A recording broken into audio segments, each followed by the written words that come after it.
So I'll be sharing my experience of sharing from the view of universities and also training institute.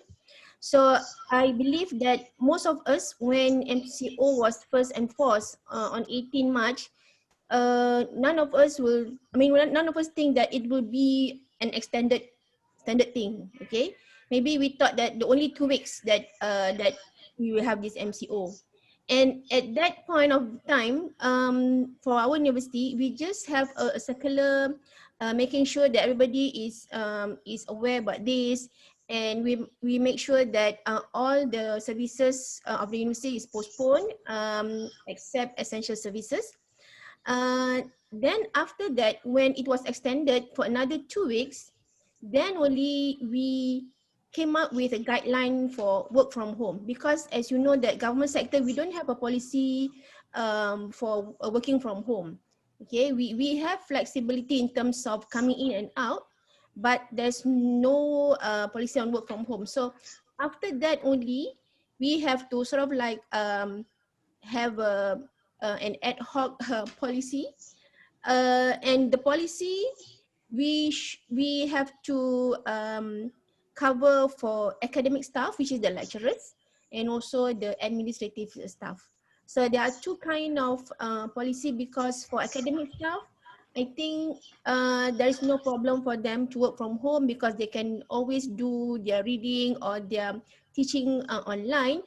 But for administrative staff, we have to think of how can they be doing some works at home, especially um, for the level of clerks or level of operational assistant and so on. So after that only, I think we have a full policy, and I hope this will be, I mean, something that we've learned, something to adapt if, for example, this pandemic will be continued until next year. Especially for university, although we are not, I mean, doing any business, education is our core business. But similarly, we're also affected by this pandemic. First of all, we have problem with employment for grad one, because we have graduates who cannot work because of very less company is taking or recruiting a new staff. And then we also have problems, for example, like internship. We have students who have to go for internship for maybe 3 or 6 months. We also having problem to place them in the industries or in SME or MNC companies.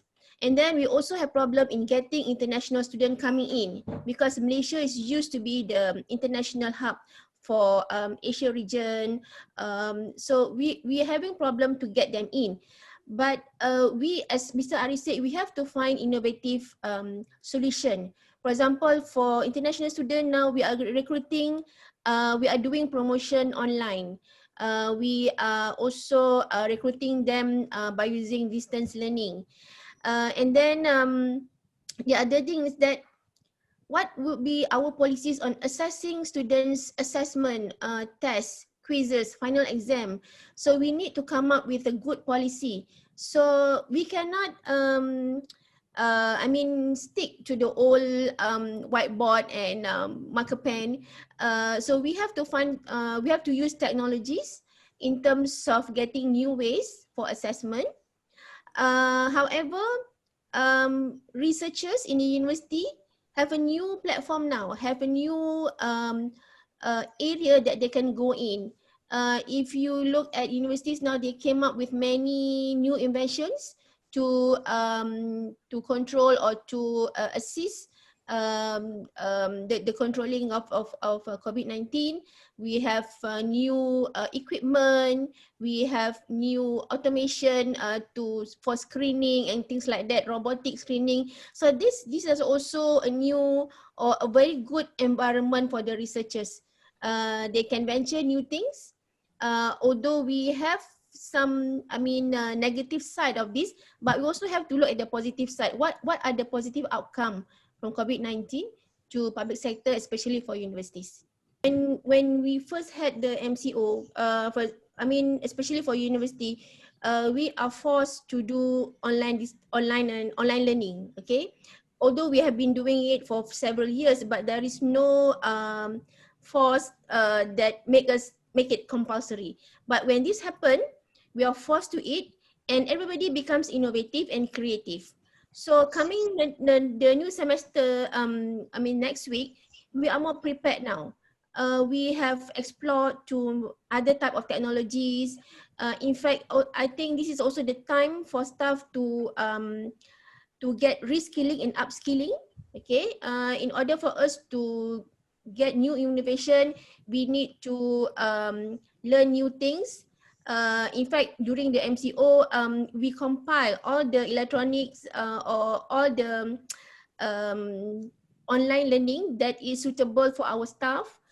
Maybe Microsoft Office applications or language or anything that can help them to be equipped with essential skills, because in the future things will not be as before. Okay, so they need to be prepared.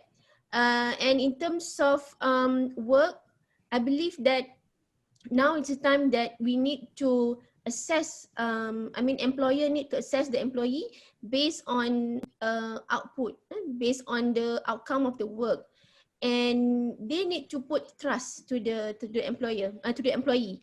And at the same time, employee also must have some integrity. For example, when you're working from home, you must be able to uphold the trust and be available whenever your boss would like you to respond to certain things. So this comes in two ways. Okay, so I guess employees now must work together in order to determine the success of the organization, especially for universities. Yeah, I think that is our biggest challenge, how to engage with the students. So that's why it is not advisable to have online learning only. You also have some offline learning, meaning that you have some prepared videos or prepared materials for them to prepare or to read before they come to the online learning. Online learning maybe not more than 1 or 2 hours, but you have them all the materials that you need to cover during the session. And advisable you have some breaks, some games or some quizzes that can get them interactive. That would be the best things. Questions. I mean, how do we measure the productivity? For our university, especially for academic staff, we have a daily reporting. Okay, when we work from home, we have to report every day what we did, and then this is a weekly things that the dean we would like to see. And then during final exam, I know one university that get the students to download certain applications, which when they sit for exam, they cannot browse the internet. Okay, that means there's no copying from the internet. However, I don't think we can ensure that there's no collaboration. I think that's out of our control. But we need to instill honesty in the students. They should know that they learn from, I mean, they learn not only for knowledge, but also to instill honesty in their life. And based on our experience last semester, I mean, there are students who cannot do it. I mean, meaning that they are using their own capability. Okay, it's not everybody get 100 marks. Okay, it's still using the bell curve. That means there are students who are weak, and also students who are good in the subject. Okay, I think what we have done is that the HR set up a guideline for working from home. So there are certain rules that, for example, the staff must be available to respond in certain time if they need to. And then they also identify what kind of mode of communication that will be between the staff. For example, we identify it can be through email, WhatsApp messages, or Telegram or any other social media. In fact, now we have, UiTM also has subscribed to Microsoft Teams, where it has more channels, and we can have parallel meeting. And then we also set up a mobile attendance check-in. That means we can just clock in and clock out online. And I think from the start of the MCO until now, the Vice Chancellor has come up with many circulars, okay?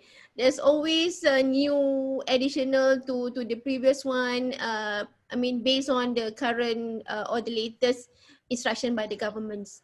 I think the others are we using our Facebook and our website to make sure that staff are all aware of what's happening.